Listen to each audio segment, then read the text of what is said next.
శ్రీశైల దేవస్థాన క్షేత్ర పాలకుడు బయలు వీరభద్రస్వామికి జరిగిన అభిషేకం ఆధ్యాత్మిక తన్మయత్వాన్ని మిగిల్చిందంటున్నారు భక్తులు.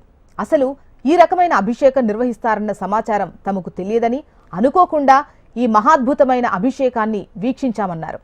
ఈ అనుభూతిని అందరితో పంచుకుంటామన్నారు. బయలు వీరభద్రస్వామి విశేష అభిషేక కార్యక్రమంపై వివరాలు మనకు హరికిషన్ అందిస్తారు. నుంచి వస్తున్నామండి. ఇక్కడ చూసి చాలా ఆనందంగా ఉంది.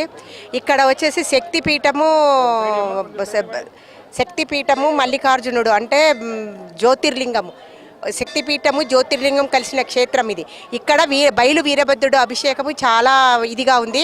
తర్వాత ఇది 144 సంవత్సరాలకు ఒకసారి వచ్చే మౌని అమావాస్య రోజు ఈ వీరభద్రుడు అభిషేకం చూడడము మాకు చాలా సంతోషంగా ఉంది. ఇంతకుముందు ఒకసారి వచ్చాము, మాకు చాలా మంచి జరిగింది.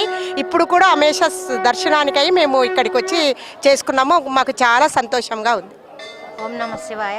మేము ఈరోజు ఇక్కడికి వచ్చి స్వామిని దర్శనం చేసుకున్నాం. చాలా ఆనందంగా ఉందండి. చాలా చాలా ఆనందంగా ఉంది. 144 సంవత్సరాలు వచ్చిన ఈ సంవత్సరం ఈ అభిషేకానికి మేము ఇక్కడ ఉండటం, ఈ సేవ చేసుకుంటాం. మల్లికార్జున స్వామి మాకు మంచి కృపా కటాక్షాలు ఇవ్వాలని, ఇక్కడ వచ్చిన వాళ్ళ అందరికీ కూడా ఆయన అనుగ్రహం ఇవ్వాలని మేము కోరుకుంటున్నామండి. పెడన్ నుంచి వచ్చామండి. చాలా బాగుందండి. ఈరోజు చాలా సంతోషంగా ఉంది. ఇలా ఇంతవరకు ఎప్పుడు చూడలేదు. శ్రీశైలం ఇన్నిసార్లు వచ్చాము కానీ ఇక్కడ వీరభద్ర స్వామి గుడి ఉందని కూడా తెలియదండి. కానీ ఈరోజు అమావాస్య పూట ఆయన దర్శించడం మా అదృష్టం అండి.